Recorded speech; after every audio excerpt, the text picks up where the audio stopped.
If you're working on a conference, online training, or other professional learning that needs to be engaging, memorable, escape rooms for learning can be a great option. And designing one doesn't have to be complicated. Hi, I'm Maddie Shellgren, And I'm Laura Geringer.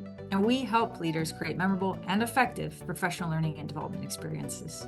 We're all about making ideas visible, collaboration engaging, and learning fun. So with escape rooms, not all are designed for learning. Recreational escape rooms, as you might be aware of, are places that are primarily meant to be fun. There's one in my town, and it's more of a hanging out with friends game than a learning thing. I mean, they have been known to be used for things like team bonding, but they're very rarely intentionally designed with this specifically in mind. Exactly. But when designed as a form of experiential learning, which is really something the two of us are quite intent on, you can advance highly specialized knowledge and competencies, set the foundation for collaboration and innovation, or help attendees connect and network. So, what exactly is experiential learning? A simple definition is learning by doing. And escape rooms offer the learner or player a space to explore and experience whatever you've designed. And hopefully, they're also enjoyable. So, how do these two things, learning by doing and play, help people learn? Now, we won't get into all of the research here, though if you are interested, we have research. Feel free to reach out. We're more than happy to talk about and geek about the scholarship.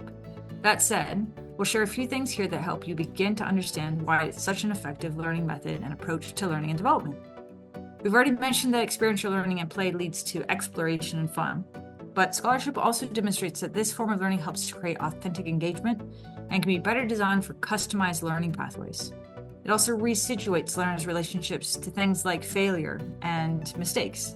In fact, because in escape room contexts, you're pairing experience-based learning and play with unique puzzles, challenges, and storytelling, what you find in this type of gameful context is that learners actually want to come back again and again to see what they've missed, which makes educational escape rooms not only a fun and effective solution for encouraging learners to spend more time with content and developing certain skills, but also one that ultimately affords them greater chances to learn.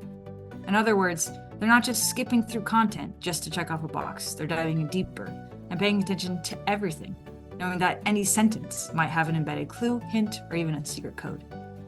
Exactly. And this can be a memorable, effective way to engage your learners, whether in person or virtually.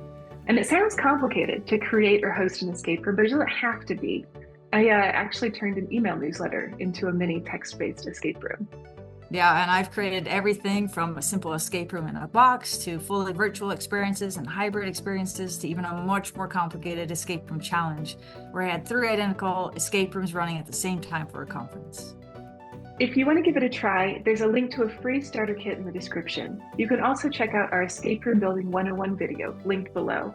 And if you want to talk through how an escape room might work in your specific situation, whether you want to build it for yourself or looking for a custom done for you experience, send us an email to schedule your free escape room strategy session.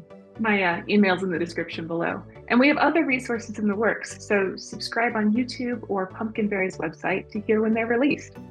Hope to talk to you soon.